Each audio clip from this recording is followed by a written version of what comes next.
All right, I've been a sales manager for about 6 months now, and one of my responsibilities has been to hire new sales reps. I've been building sales teams, and I made loads of mistakes when it comes to hiring, and I'm going to share 5 of those today. But I'm also going to share one big thing that I'm really grateful and I'm really happy that I did early on that saved me a lot of time and a lot of energy that I'm going to share with you guys towards the end.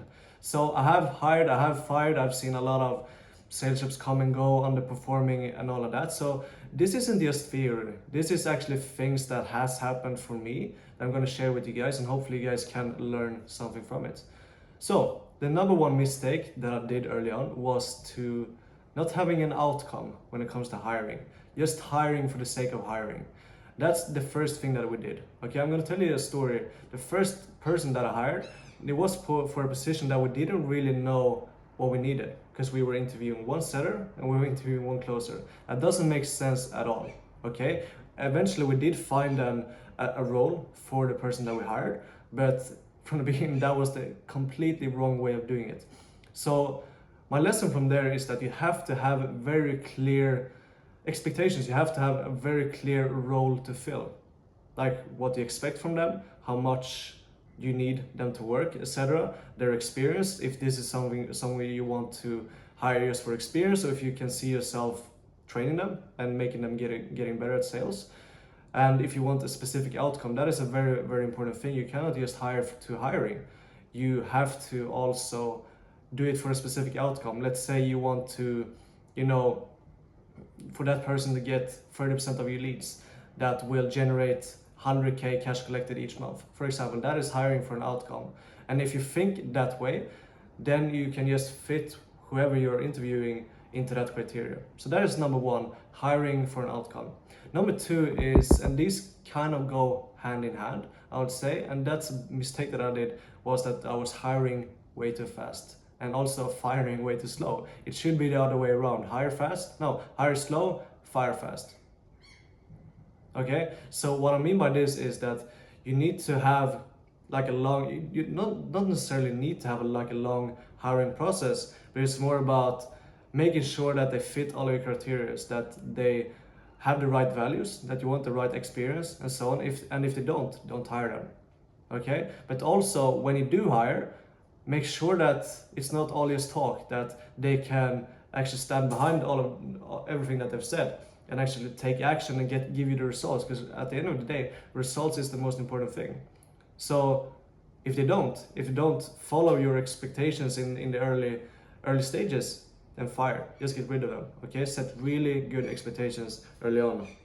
And that is the third thing that I learned, is actually about expectations. It's not only about their experience or something like that. It's also about the values that you have within the team, that you always should be on time, you should communicating really well, and also that we are a hard working team that always try to improve. And if you don't see that from them, there's no point in actually having them in the team. So that's actually one of the first things that I said on interviews, that okay, this role is XYZ. We work hard, we expect long hours from you. This is not just a normal job. We expect you to work weekends, etc., etc. If this is not something that you are ready to do, then we're not a good fit. That's something that I wish I did earlier. That's something that I do now. Okay? Because that disqualifies all of the bad fits. And that brings me on to the fourth thing that I have learned, and that is about being effective in this interviewing process. Because this takes a lot of time. It can take a lot of your energy. So it's almost like a sales call. You should protect your own calendar with the hiring interviews that you take, because you cannot just sit on 30-minute interview with one person that's not gonna end up making the job. Okay, so what I would do is just making sure that everyone that wants to get on an interview, they send a Loom first, just to explain a little bit who they are. You can see how their energy is and so on and so on. And if you like them, then you can book them in on an interview. That's gonna save you loads of time. That's something I didn't do in the beginning. I was just sending my calendar link and then it could book an interview. Okay, that was a big mistake, because your time is very valuable, especially as a salesman. If you're handling 11 sales trips, then you have to value your time very high. So that's number 4.